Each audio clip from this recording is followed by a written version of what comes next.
আমার বাচ্চা খায় না শিরোনামে যে ভিডিওটা করেছিলাম 2 পর্বের, তাতে সবচেয়ে বেশি প্রশ্ন কী নিয়ে এসেছে জানেন? একটা উৎকণ্ঠা।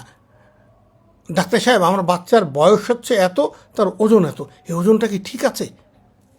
এরকম উৎকণ্ঠার অনেক প্রশ্নের উত্তর আমি লিখে দিয়েছি, কিন্তু সবারটা তো আর দেওয়া সম্ভব হয়নি। অনেক প্রশ্ন ছিল, সেজন্য ভাবলাম ভিডিওতে আপনাদেরকে একটা সাধারণ ফর্মুলা জানিয়ে দিই।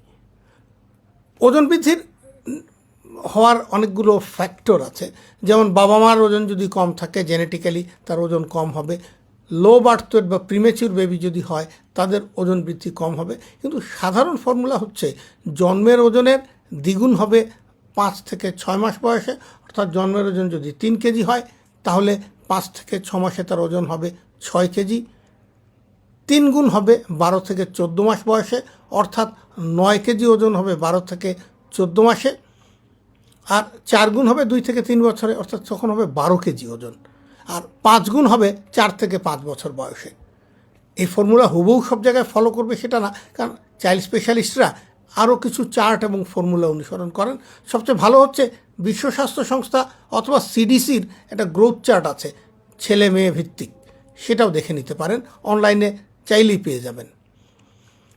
তাহলে সহজ একটা ফর্মুলা বলে দিলাম, আপনার বাচ্চার ওজনটা মিলিয়ে নিন কেমন আছে।